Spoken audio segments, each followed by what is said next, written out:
This is the Last Minute Blues Podcast with Alex Ferrario, Donny Fandango, and Jeremy Rutherford on 101 ESPN. The Last Minute Blues Podcast is presented by Blue Note Roofing. Roofing, siding, and gutters. Your St. Louis roofing experts. Visit BlueNoteRoofingSTL.com for free inspection. It is the Last Minute Blues Podcast brought to you by Blue Note Roofing, roofing, siding, and gutters. Your St. Louis roofing experts. Visit BlueNoteRoofingSTL.com for a free inspection. Donny Fandango in the Jeff Burton studios.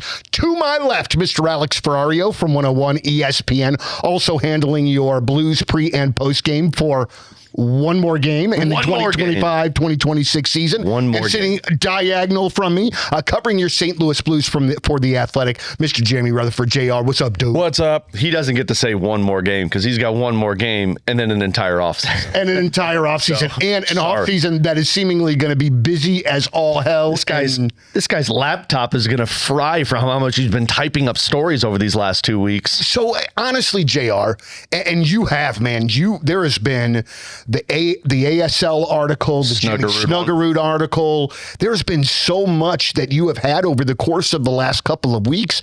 But dude, as we're heading into this offseason, which by all accounts is going to be a really interesting one for the St. Louis Blues, like, how do you sort of map out your offseason and how you go about covering when they're not playing? Yeah, it's funny. The number one question, in this job is, what do you do in the off season? Right? You guys probably hear about it too. And my stock response all the time is, it's not quite as busy because you're not driving to the rink every day, but you got to come up with stuff. And here, better yet, the fans get into the off-season stuff more than they do during the season. Yeah. And I'm sure there's people listening to the pod here that would agree with that because they watch the games, right? They can tell you and they can listen to us, yap about it the next day.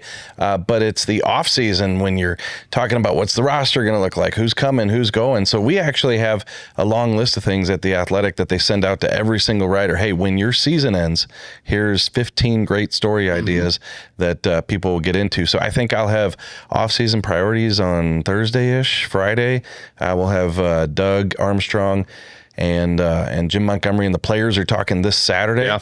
And so we'll have the after that what happens, and then Monday I think we'll do report cards for the forwards. Oh baby! Anybody want to help with the report cards? And then Tuesday, defensemen, goalies, coach, GM report cards. Boy, oh boy! Yeah.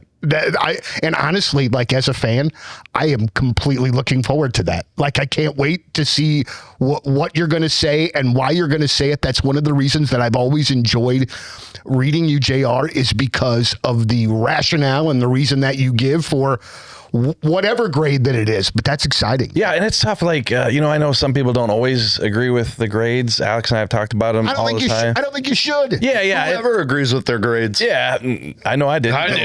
Like, I'm more than a D student. What? I actually kind of agreed with that as far as myself goes. But anyway. But no, you sometimes you hem and haw. Like, we don't need to name a player. It'll be out in a couple days anyway. But, you could think, wow, this guy, maybe a D. And then you talk to a few people and say, I don't know, he had some good stretches, a C. So you kind of go back and forth. But by and large, in a season like this where there are a lot of underperformers, let's just say that some of these guys might say that the dog chewed up the. How often do you say F and then you have to convince yourself, it's like, maybe I don't do F here? Like, how many Fs have JR given out in his report card history? I think a couple. I mean, there were some years here, the tough one I remember is Torrey Krug, and, he was kind of hurt, but like, you guys remember, I think you and I talked about it that offseason. Yeah. And then so a lot of people always ask about the relationships that you have built up over the years with the players. You're not friends, but obviously you know each other. But also their families, and their families read the stuff more than they do, right? Yeah. And so when Torrey Krug retired, and I did a story on that, it was the first time that I had called his dad ever, and I was just calling him to write the story about Torrey Krug's retirement. knowing that I had given him an F, like once or twice. And then so you have the dad on the phone, and I just felt the need to say, hey, Mr. Krug, I don't know if you read, if you don't, if you're a subscriber, if you're not, but I just want to be upfront with you before I ask you some questions. That I've written these types of things in the past. Oh, I know. I've seen it. I'm like, oh, okay. Okay. Well, let's go on with this interview today then. Which just saying that is the worst. Especially that it's a dad. Yeah. It's like, oh, God. Yeah, so I'm like, so are we cool? Are we cool? All right, I'm going to hand you over to my assistant, Jeremy Rutherford, and he's going to do the interview. Yeah, so it's not always fun, and I'm sure I haven't started yet, but it won't be fun this year. But, it's something, going back to your original question, that the fans really get into. Well, and this year has been, I have used the term roller coaster more this year than I have in a lot of years. And I think that as a Blues fan right now, I am really trying to do my best to sort of keep myself and my expectations in check going into next year. And we talked about this a bit on the last pod, but I just still don't know what the hell we're looking at. Pardon me. I don't know. I just don't know what to totally believe out of this team over what we've seen over the course of the last few years. I would like to hope that what we have seen in the last couple of weeks is an indicator of what they can be. But I mean, the thing to me more than anything else, I just want to see a consistent team, a consistent effort. I feel like if we see a consistent effort every single night, maybe effort's the wrong word, but just see them playing the right way as we have in these last couple weeks. I want to see that in October and in November. And I feel like if we would have even seen a bit of that in October and November, we will be talking about the playoffs. Yeah. I just still kind of, in my mind, feel like this is a bit of a missed opportunity. Not like I thought that they could make a run or go deep, but I don't know, man. I feel like this is a team that is a fringe playoff team. But again, I'm just trying to keep the expectations in check going into next year because I think I got in way over my head. You're not wrong. They are a fringe playoff team because they're in the same category as LA, Nashville, and Winnipeg, in my opinion. And all of them are fringe playoff teams. They're just not to that next tier, and I don't know how far off they are from that.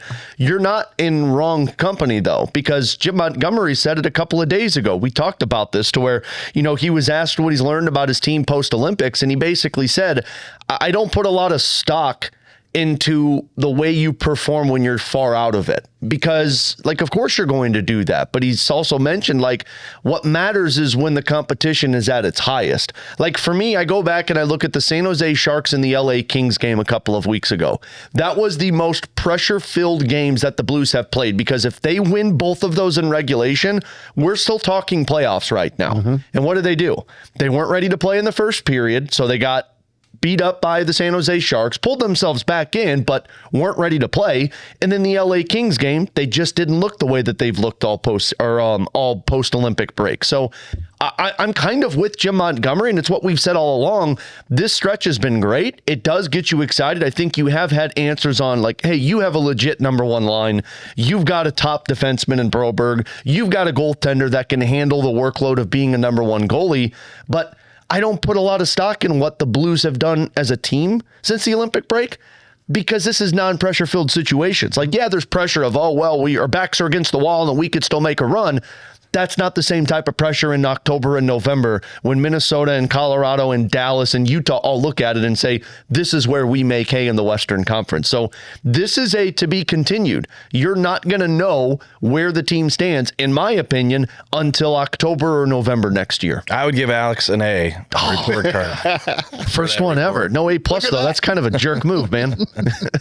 I wonder also, too, and I wanted to mention this because after the last podcast, I had somebody that messaged me on Instagram about Robert Thomas. And I thought that it was a very valid point in which that he made to me in saying that you clearly don't understand what selling high means when it comes to Robert Thomas. He said that to you? Yes, okay. in a bit of a nicer way. Okay. But I understand what he was trying to say is, hey man, you got this guy. Now you have seen over the course of the last couple of weeks his trade value really probably increase.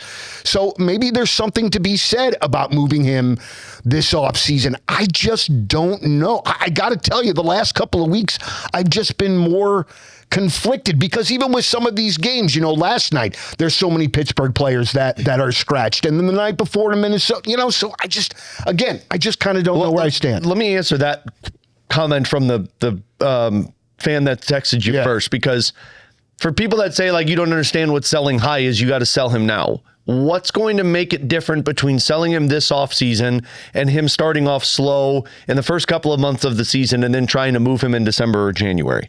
Do people really think that his stock is going to drop? He's making the same amount of money. He's locked up for the same amount of years. He is 26 years old, and nothing's going to change in the front from another team of what they've seen in the second half, because another team's not going to look at it and be like, oh, well, he's slow out of the gate. They're probably thinking it's like, well, yeah, the Blues aren't good, so we can make them better.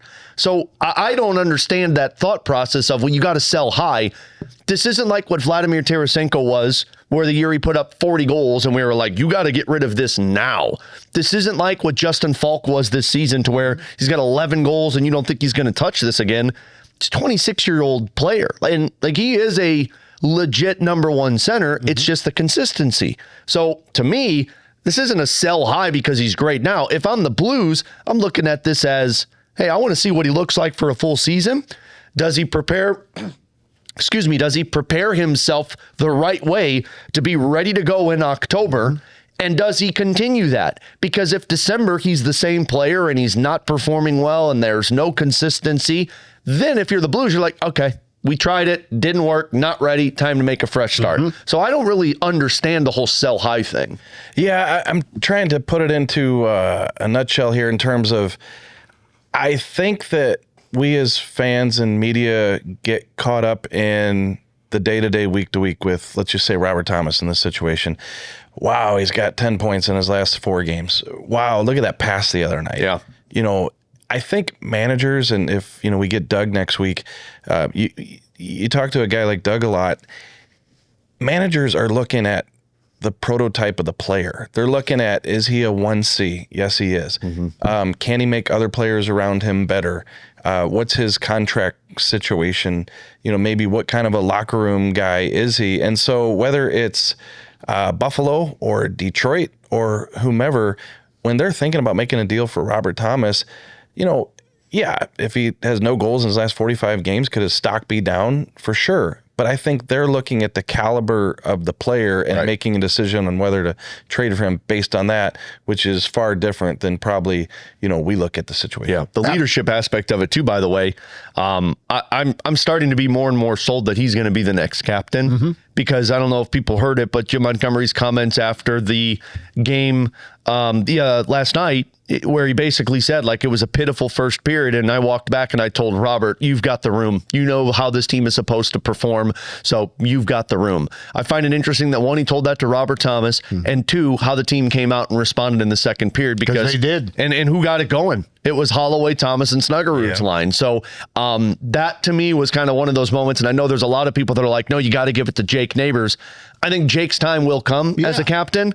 To me, that felt like, and honestly, probably the last month or so has felt like a pretty defining moment for Robert Thomas, to where it's like, if Jim Montgomery trusts him, if the players talk so highly about him, if he's backing it up on the ice and doing everything that these captains do, I think he might be the next captain for the Blues. And I think, at least speaking for myself, the thing with Neighbors, not only do, most of us have like just a searing man crush on this dude. Very true. But like, we all think, all right, he'll get there. It was just not seeing really anyone else really want to try to grab that C. You know what I mean? Yeah. And since the break, we have seen Thomas do that and then some. And I mean, it just feels like it's back to a different time with Robert Thomas. There were times on the podcast where we would just be, and this in years past, where we would just be glowing about his defensive play against the other team's best players, locking up Connor McDavid and so forth. And I feel like we're sort of back to that. And I wonder, too, if this is just a maturation of this man. I wonder if that whole trade deadline thing was a kick in the ass. Yeah, no, I think you're onto something there. And, is he different than he was a year ago in terms of person? I don't know. It's hard to kind of, evaluate that. But I think that when you are a guy who's maybe fourth or fifth on the totem pole, because you got an O'Reilly and you got a Shen, you're established, who you are in the league and on this team, and then all of a sudden those guys are gone one by one, and now it's you, and people are looking at you. Maybe he didn't give it enough credence that that's what was going to happen, and here's how I need to respond, and here's how I need to look. And I think players, you talk to captains over the years, it is more. Like, that's why it's such a great thing to wear the C, but it's also, burden's not the right word, but like responsibility. It's a responsibility to have all the eyes on you. And these guys are, they have all eyes on them from a young age because of their talent level, but this is a different animal when you're talking about a professional sports league, a professional sports team, and now there's 22-year-olds coming into the league, playing their first game with the Blues, and they're looking to you to not just make the best plays, but hey, where are we going to dinner? What are we doing here? And so I think that we're seeing a Robert Thomas who maybe is opening his eyes and understanding that there needs to be more to be that guy. Well, to switch topics here a little bit, as a Blues fan, I have been very, very fortunate to see some fantastic goaltending over the years, but there was a very long period of time where it just felt like the Blues couldn't get it right between the pipes. You didn't like the Roman Turek era? You know what was fascinating to me about Roman Turek is that this is very random. That he could make a save in the playoffs? He was a huge metal fan, and he would always go out to South County to CD Warehouse to specifically buy like bootleg like metal shows and stuff, which I always thought was pretty rad. But yeah, not great goaltender when you needed it to. Donnie's like, I'm torn. I love the music taste, but God, I need you to make a save. But we finally got one in Binner. It kind of feels like it came out of nowhere. This guy that is seemingly quiet and stone-faced and just a super unique personality. And as I'm watching the game last night against the Penguins, throughout the whole game, I just got this little ping of sadness thinking that it could be Binner's last game in St. Louis. I don't know what more he could have done for us. And I understand that he has not had a great season. I understand that maybe a change of scenery, a different role is probably something that he will be looking for. But I just don't know what else Binner could have given St. Louis in his time here if last night was indeed his last game in St. Louis starting for the Blues. Yeah, I mean, in my opinion, that's a Blues Hall of Famer without question. I really wonder if his number gets retired for everything that he's done. And honestly, I wonder if a statue is up at some point because it's the first goaltender to do this. He holds all of these records. I didn't have that same feel last night. And It's weird because I had, excuse me, all this talking over these last couple of weeks. I had this narrative built up for pregame over the last couple of nights of just like, the last time we're seeing Binner, the last time we're seeing Sundqvist. Could this be the end of the Cup era? It never hit me with Binnington. Every time I brought it up to Joe, it just didn't feel right. And Joe agreed with me. Joe's like, I think he's back next year. Because this isn't like it's a disgruntled goaltender that's not happy about being the number one guy. I mean, he seems very confident, at least on the surface, of who he is and what he's able to accomplish. And the second piece of this is I don't know that the Blues have an appetite to just get rid of him. There is so much more that has to happen if you trade away Jordan Binnington to keep this Blues in a better space than just holding on to the guy for one more year. Like, he's got 1 year left, then he's an unrestricted free agent, then you got to start making some decisions. But let's say you trade away Jordan Binnington. Who's your backup next year? Mm-hmm. You going to the free agent Roman market? Turek. Roman Turek. How old is he? Some bootleg CDs. You could probably come out there and make those saves now. Go up to the warehouse and go find look at the free agent market in this year's goaltending class. It's like two dudes that are going to get overpaid. Mm-hmm. Vadim Zarenko or Will Cranley or Romanov that are in the minors, I don't think they're ready for the NHL to be a backup role. Mm-hmm. I don't think you're going to trade for a backup goaltender because you're going to have to give up an asset for it that I don't know if you want to do that. So it would make so much more sense to just look at this. And if Binnington's okay, because that's what really matters here. If Binnington's fine being a backup, I'm running it back with those two. And I'm saying you got one more year, because the other factor into this is we're just assuming Joel Hofer is going to be perfect next year and he's not going to have any issues from start to finish. There's 84 games next season. You're going to have to play two goaltenders at least 40 games each. And what happens if Joel Hofer has a slip up like he did in October next season? So I'm not sold that Binnington's gone. If he is, then we can kind of look back on it and be like, this guy has meant so much to the franchise. But man, it never hit me that this guy is not going to be a Blue next season. Yeah, I don't want to ride the fence, but I do want to say this, that it makes all the sense in the world to bring him back because of the lack of goalies available. And then also, what you have in him, and he's been a great soldier in terms of playing that 1B this year. The thing is, does he want to do it again next year? And I don't think, and I'm just using the word disgruntled, like I don't think he's ever going to become disgruntled. No. But I think there could be a conversation at some point where, he goes to the Blues and just says, hey, look, I would just like an opportunity where I could play more, and I know that I can play better than I did this year. He actually said that last night, right? In the post game, he said, I need to look in the mirror and realize I need to elevate my process and play better. So I still think that he believes he can be better and he can be the goalie on a winning team. And so if they have that conversation this year, I think that's the one way we could see this where he does move on. Yeah. Not saying it'll happen. I think you're right. I think it's in his hands. And this isn't meant to be like, oh, well, Binnington's going to say, get me out of St. Louis. I think it's in Binnington's hands of saying like, look, I want a chance still to be the number one. I still have a ton in the tank, and I would respect the hell out of him for that, because you should have a chance to go be a number one somewhere if you want to pursue that. All right. So, but let me ask you this. If you are a Carolina team that gets bounced out of the playoffs early again this year, if you are Edmonton, who just seemingly are about to trade for me to freaking play goal for them. Like, if you are one of those teams that feels as though that you're close, but you're missing that goaltender, wouldn't you call the Blues about Binner?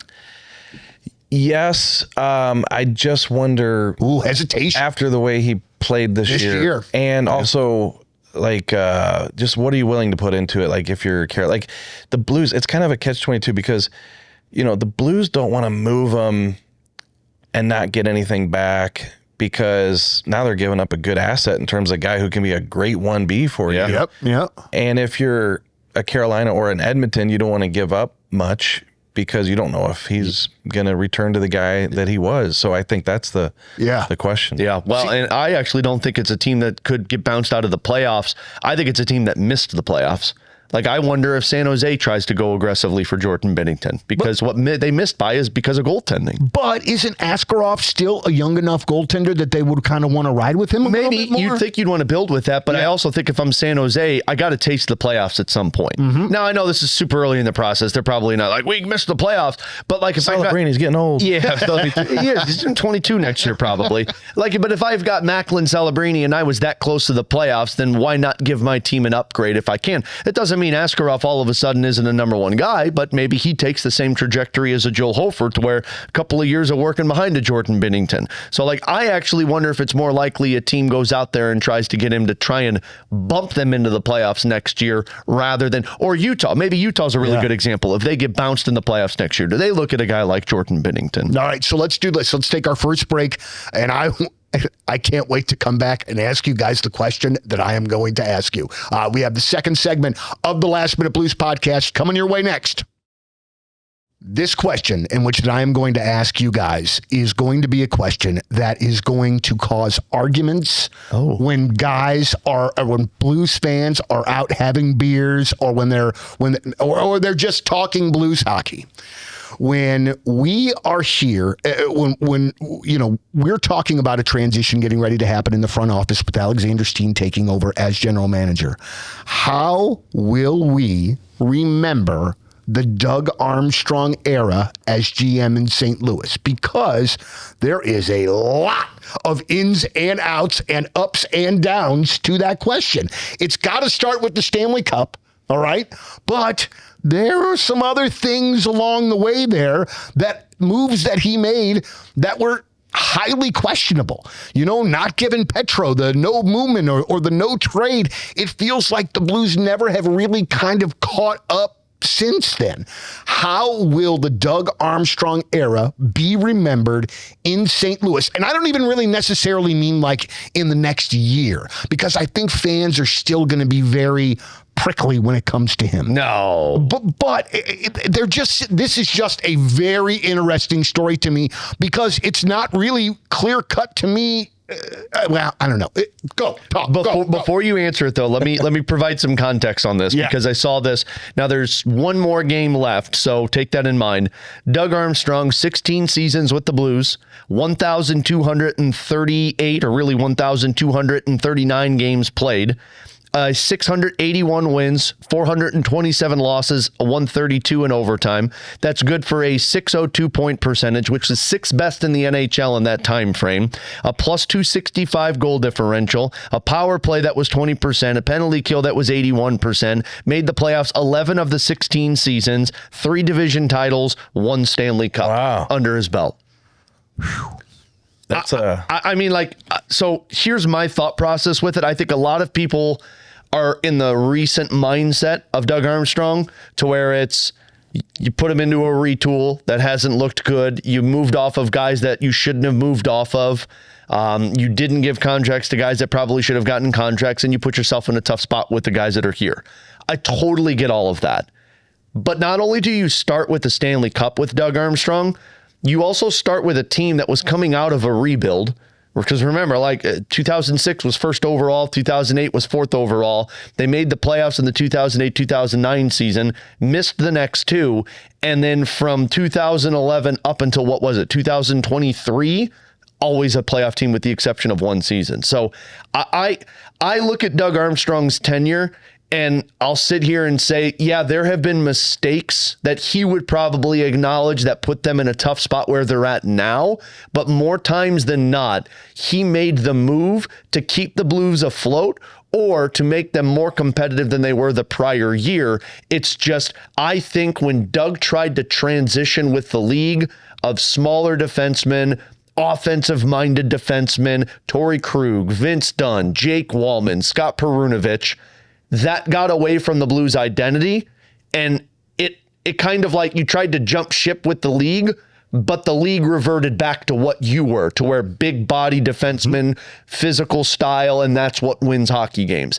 And it just felt like he was trying to get back to it, which look at where they're at right now with all of these big defensemen that they have. Yeah, and woulda, coulda, shoulda, but I think they were second place in the league standings when COVID hit. Yeah. Mm-hmm. I still believe they win the cup that year, or get to the cup final that year with no COVID. Rolling like that week or two all season, but the week or two before the league shut down, just rolling. And who knows how it would have ended up, but I firmly believe they would have made a run that year too, and potentially won another cup, and then we'd be talking about 2. To me, the stat is the points percentage, it's 600. Yeah, 603 point percentage. Yeah, you can't take that for granted. Yeah. You can sit here and say, but they only went to the conference final, whatever. But 600 points percentage, and it's top 6 in the league in that span. And so you also have to look at what happened prior to Doug coming in. You're talking about 45 years of just not getting there. You talk about not having the goalie earlier when we were talking about Binnington. I vividly remember as Larry Plow, who I had a ton of respect for, when he was walking out the door, he kind of did a press thing outside the locker room, and he said, "We didn't find the goalie. We never found the goalie. That was the problem, the goalie." And Alex, I think I told you this, that we put that in the Post-Dispatch the next day. Plow says we never found the goalie. He goes, "Hey, that was the headline." Yeah, you said it. He was like, "Why'd you put that in the headline?" You literally yelled it at me. You said it. So, but anyway, Doug, you can say he stumbled on the goalie, but I'll tell you this, Jordan Binnington, I know that they they wanted to be free of the contract and move on and have another opportunity. And Doug said, no, we're going to qualify you. So yes, they kind of lucked into the goalie in terms of winning a Stanley Cup, but he still had him on the roster, and still they found a place for him to play. And so there have just been more good decisions than bad decisions. And listen, we focus on one team, one roster. There are some bad decisions. I mean, look at these GMs. They're getting fired left and right. Yeah. And they're popping up in different spots, and they make more bad decisions. Yeah, right? yeah. And so to have the longevity, to have the points percentage, to bring the cup to St. Louis, I just think it's going to be remembered as extremely positive. I have to tell you something. I completely regret asking the question the way in which that I did. Why? Because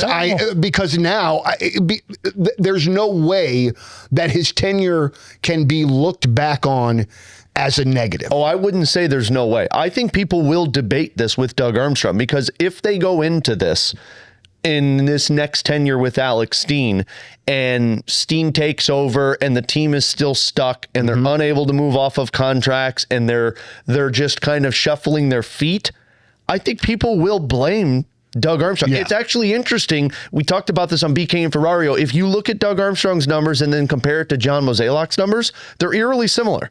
And how do people feel about John Mozeliak right now?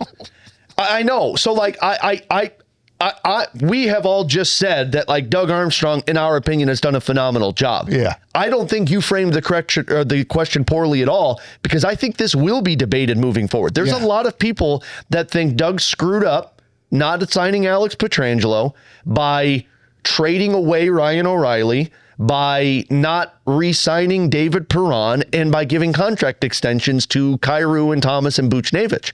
I think, in my opinion, what happened there is I think they tried to transition to the next core maybe a little too soon. But still, I applaud a general manager for being aggressive, and sometimes when you make mistakes, you got to correct them. And he's been actively trying to correct them, it seems, over the last 3 or 4 years. But I think there will be people that debate Doug Armstrong's tenure before the end of it. I think it's a crazy debate, but I think there will be people that don't agree with it. I mean, because this guy's a Hall of Fame. I mean, he's a no-brainer Hall of Famer. And so, and just in doing the job in which that you do, it's never going to be perfect. No, I mean, there's no way. Like, that's not even humanly possible. Yeah, you can't even make 7 or 8 out of 10 good decisions. You can't do it. It's just not possible. Steve Yzerman was viewed as a god before Detroit, and now look at where they're at right now. I mean, Steve Yzerman has been applauded as the guy that put Tampa Bay where they're at. Yeah. And he has struggled mightily with the Detroit Red Wings. I mean, we could go team by look at you got Detroit, look at Toronto, look at Vancouver, look at Buffalo. Look at Buffalo. They had to move a guy out. And so Edmonton. Yeah, there's just so much instability in that job throughout the league that it's not even. I understand the question. Yeah. I respect it. I'm just saying that people have to be extremely grateful for what they've had. Totally. Well, and also too, it was very interesting reading the article in The Athletic this week where the agents were interviewed about dealing with different front offices. Oh, yeah. And man, oh, man, to see so many people say, dealing with Vancouver, we really have no idea. No plan. Nope. They have no plan. If that were my team, that'd make my feet cold. That would, you know what I mean? That would make me not want to read these articles anymore. So I do think that for a bit, we do take Doug Armstrong and the stability that we have had in that position for granted. Yeah. I really do think that we do that. I think the aggressiveness of Doug is something that just doesn't get talked enough about, because I think people get frustrated because it's like, well, he doesn't make a move. Like, I can think of a lot of instances where the aggressiveness was like, this is what you want. When he traded for Ryan Miller. Like, I know it didn't work out, but when he traded for Ryan Miller, that was one of the best moves by a general manager in the National Hockey League. His first trade, or one of his first trades. Johnson. Yeah. Making the trade for Chris Stewart and Kevin Shattenkirk. But also, he acquired Yaroslav Halak when he took over. Like, they needed a goaltender, and they went and got the dude that was on that miraculous run with the Montreal Canadiens, Pavel Buchnevich. At the time, that was a hell of a steal for Sammy Blais and a couple of draft picks. Yeah. Yuri Laterra that he got for Braden Shen, the Ryan O'Reilly move. He has always found ways to stay aggressive. Jay Bomeister is another one that at the time they needed a left-handed defenseman, and they went out there and they got the best guy that was available. The offer sheet boys. Yeah, the offer sheet boys. He has always been aggressive. It's just he knows when to be aggressive. And that's where I think people have become frustrated over the last couple of years. It's like, well, you're not going out there to get the Tkachuk brothers, or sometimes it doesn't make sense. Maybe he saw the writing on the wall all along where this team was, and he's like, it's not time for that.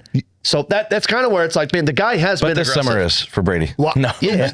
Well, no, I'm just trying to stir it up. No, my trying to get ratings here. But Great, there's our headline. Question to that, though, is now the time for one of these aggressive moves? I don't think so. JR and I actually were having this conversation last night at the game.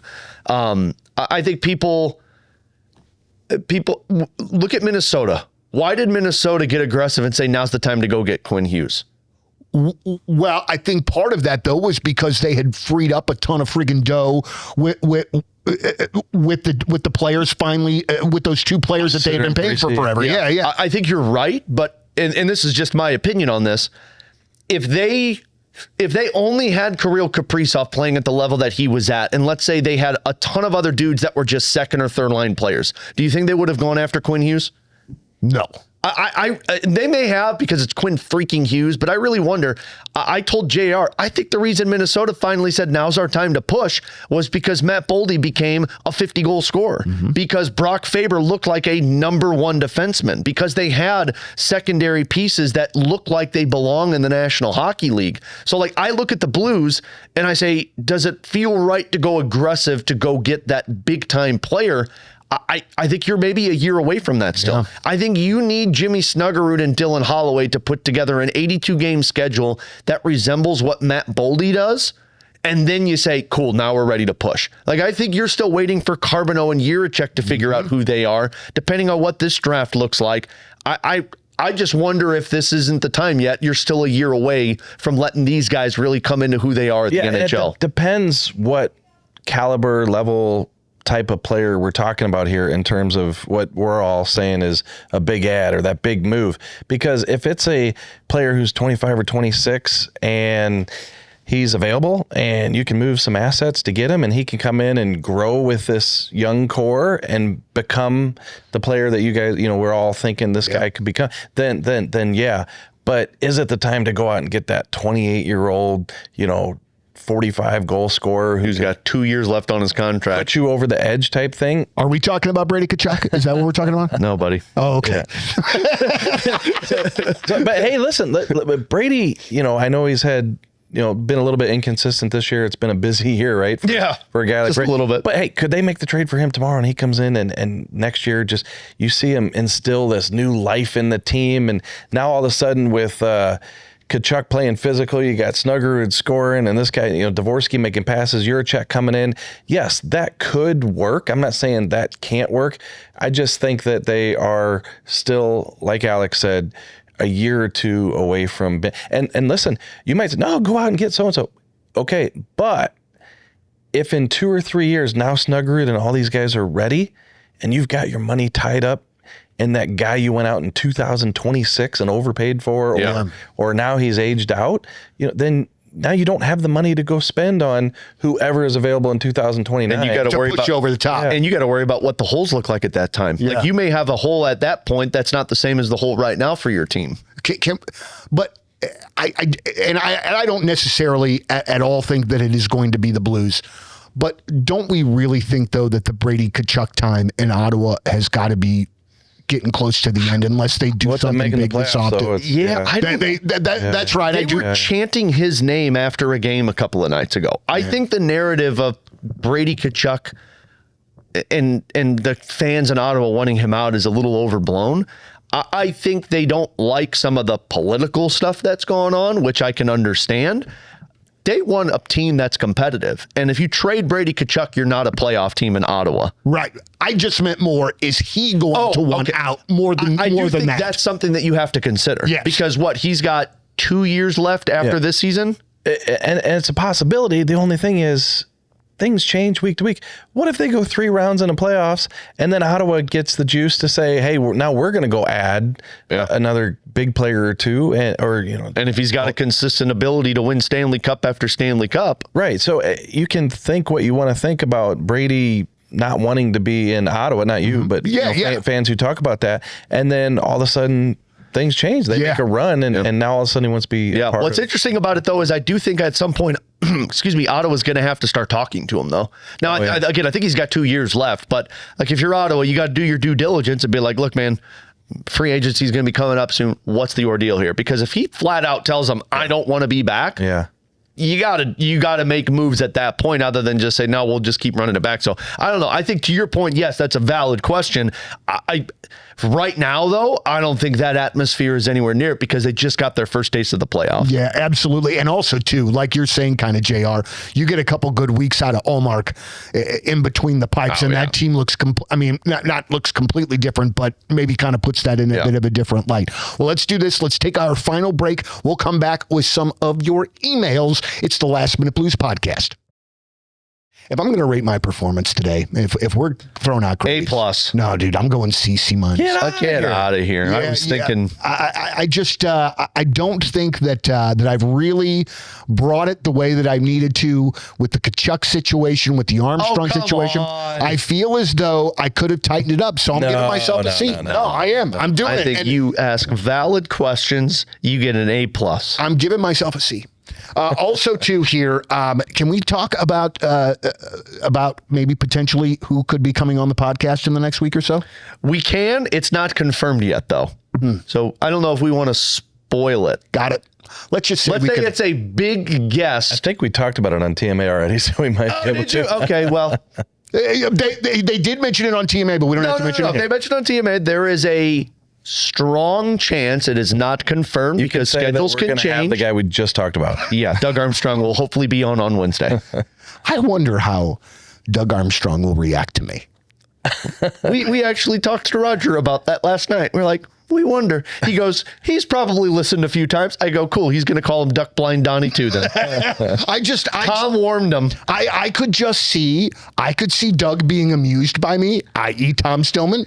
I could also see Doug being like, who in the hell is this guy and why in the hell am I here? And why are you two doing a podcast with him? I think he's going to love it. So again, schedules change. There's a chance that things could get corrupt in terms of he's got to go other places and we have to reschedule, but the plan is for Doug Armstrong to join us on the podcast on Wednesday. Man, telling you. So Donnie, wear your suit and tie. I'm going to come in here looking sharp as hell. I won't be wearing no t-shirt. I'll tell you that much.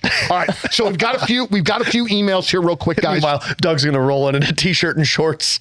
I would love it if he came in like a Metallica t-shirt or something like that. That would make me feel so much better. I'll stop him in the lobby and tell him, just put this on, Don. Yeah. I'm buying one. All right. So listen, this is a long email, and I know that I always crap on long emails, but this is a good one. And some of these guys, man, that are fans, dear Lord, they're smart. We get this email from Jacob. Dear Donnie, Alex, and Jeremy, thanks for making a great show all year and for trying to help make sense of what a crazy year it has been for the Blues. Obviously, even though it's not over yet, we're all disappointed with the performance of the team this year. But just how disappointed should we be?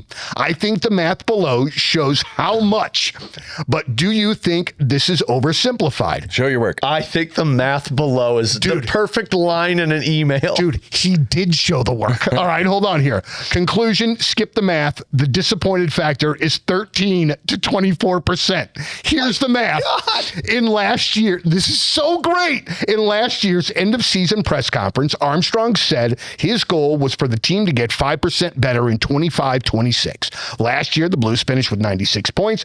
5% improvement this year would have had them at roughly 101 points after 82 games. Didn't get there. Instead, as of writing this, the best the team team can hope for is finishing with 88 points. That would represent a decline of 8.3%. The worst case scenario would keep the team at 78 points, which would represent a decline of 18.8%. So best case, Blues are finishing the season more than 13% lower from where Doug Armstrong set expectations in worst case. Blues are finishing nearly 24% lower, 13 to 24% worse than fans were expecting. Forget draft picks, forget injuries, forget missing the playoffs. If you want to quantify the disappointment factor of the season, this number seems like a decent metric to do so. Anyway, thanks again, guys, and let's go Blues. All right, Jared, your next article on The Athletic. The math is done for you. I don't do analytics. Yeah. I wonder why. Gosh, that's a good one. I see what he's saying. If you're going off of the percentage factor, I would have it a lot more than 24% disappointment, though.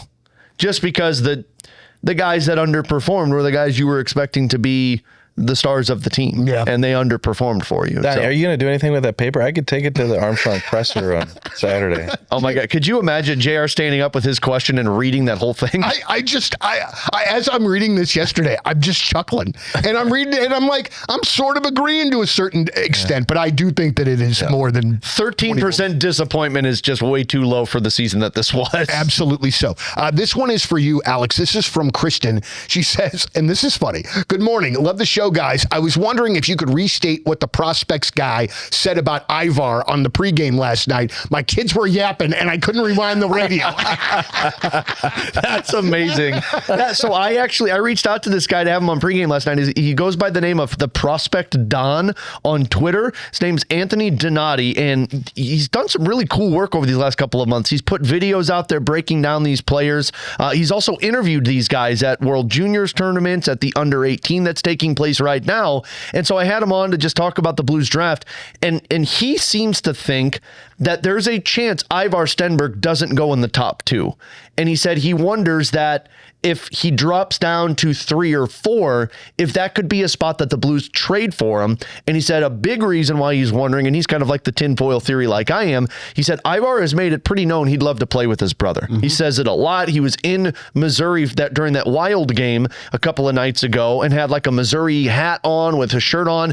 And he's like, other teams see that and they're like, well, if he wants to play with his brother, maybe we could juice some trades from another team to see if this team wants to try and move up for him. So I don't know if the Blues have the assets to move up, but Anthony seems to think that it's like, I don't know if Ivar is a lock to fall into that number 2 spot. He said there's just so many good pieces in this draft. He's like, if you're in the top 10, you're getting a hell of a player in this year's draft. So he said, if the Blues have a top 10 pick on top of the pick that's now confirmed from Detroit, a 15th overall pick, he's like, maybe this team can package together a big deal to move up to 3 or 4 and get Ivar Stenberg.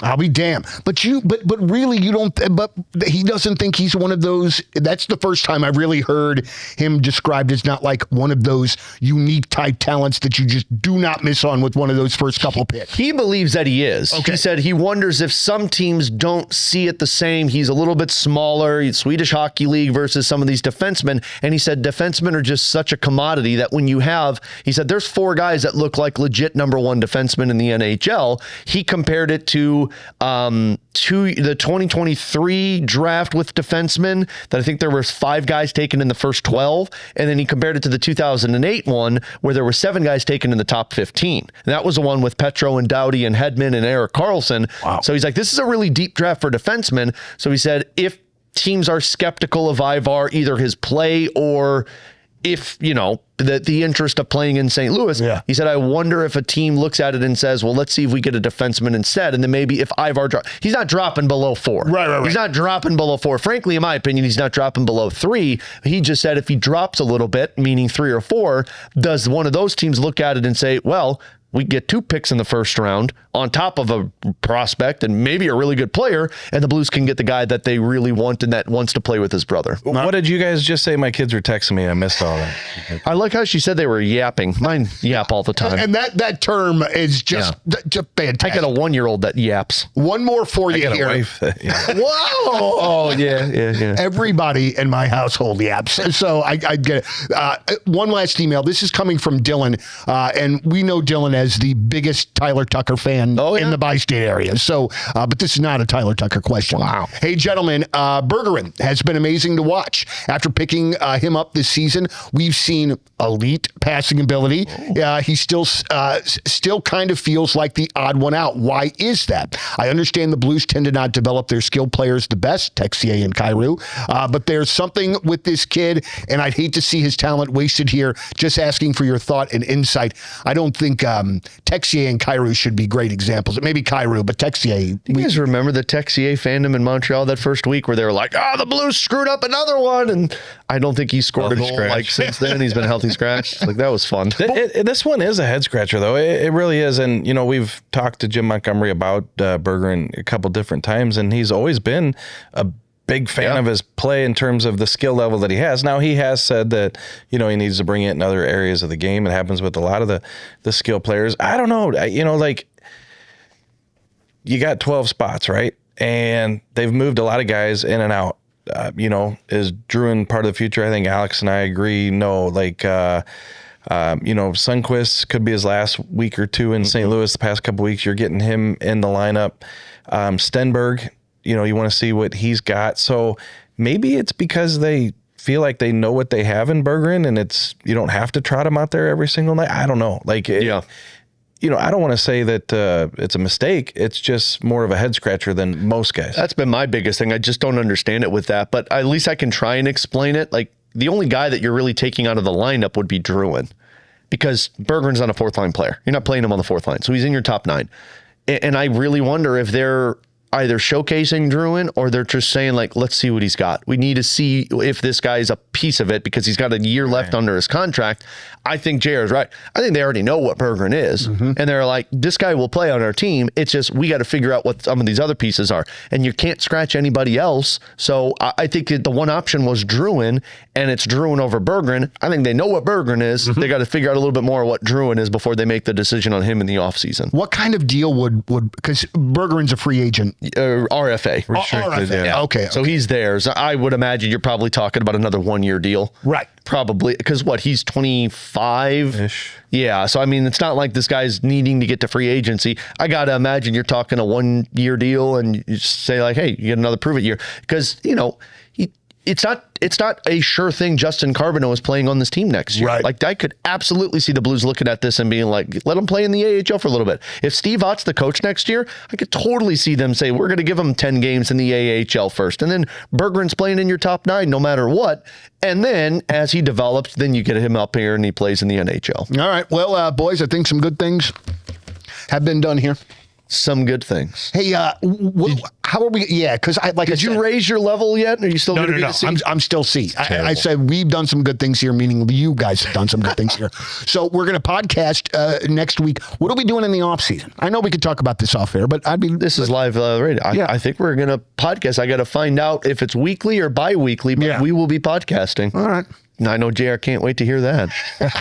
JR's like, can we do this from why do we got to single out JR? Because I know this guy's got to drive from Peevely. I mean, come on, man. Like, that's not a fun thing to do. Understand. That's not a fun thing to do. All right. Well, gentlemen, thank you for your time. We thank everybody for listening and watching the Last Minute Blues podcast. For Jeremy Rutherford from The Athletic, Alex Ferrario from 101 ESPN, I'm Donny Fandango. Thank you as always for listening and watching. And as always, let's go Blues. The Last Minute Blues podcast on 101 ESPN is presented by Blue Note Roofing. Roofing, siding, and gutters. Your St. Louis roofing experts. Visit BlueNoteRoofingSTL.com for free inspection.